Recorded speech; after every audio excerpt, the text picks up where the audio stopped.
Running water is still something of a luxury for Dragana. She's been living in this Berlin refugee home for 2 years with her daughters. She arrived in Germany after fleeing Serbia in 2012.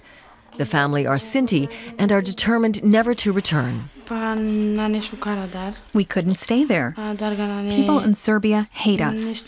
It's a daily struggle. Nobody gave us a job. The best I could get were dirty jobs, and they wouldn't even pay me. It was simply impossible to stay. Germany is the #1 destination in the EU for refugees.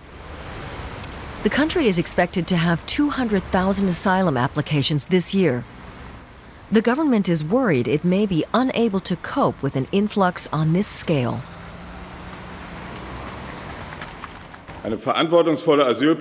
Any responsible asylum policy also has to preserve the capacity to take in those in genuine need of protection.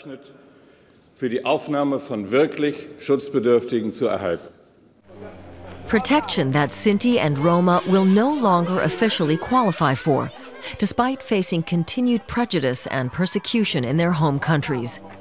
Berlin wants to classify Serbia, Macedonia, and Bosnia-Herzegovina as safe countries of origin, minimizing the prospects for those seeking asylum, which nobody needs to seek anyway, claimed the Serbian Prime Minister on a recent visit to Berlin. It's an economical reason. They can get, unfortunately for myself and for my country, much better life here in Germany than in Serbia. And that's the reason why they do so. It's the same case like in other Eastern European countries. And it's mostly coming from Roma population, and we are doing our best to resolve that problem. It has nothing in common with politics. The domestic opposition fears this could mean asylum seekers from the Balkans being automatically turned away in future within 7 days. The focus here should be on individual rights that one has as a person. You can't have a government just saying, that rule no longer applies. You're from this or that country, tough. That country's safe, and there's no reason to flee from it.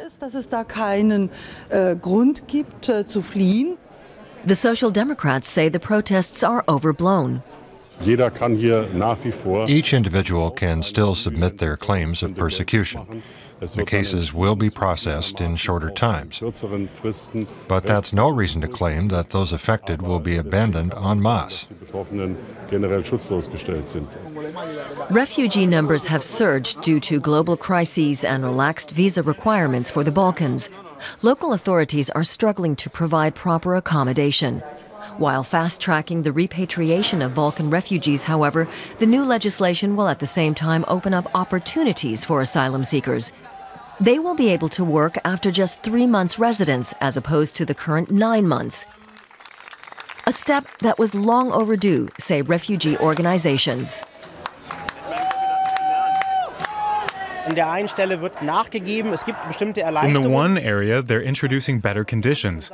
The trade-off is stricter measures elsewhere and increasing the number of supposedly safe third countries. For me, it amounts to horse trading.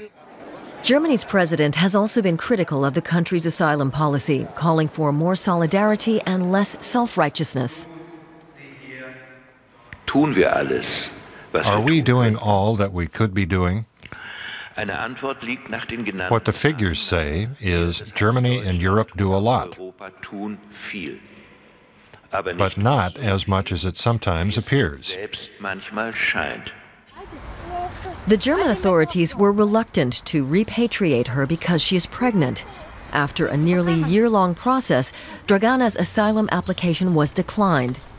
The new law is likely to see a significant reduction in the number of people seeking asylum from the Balkans, even if only temporarily. For the government, at least, that marks progress.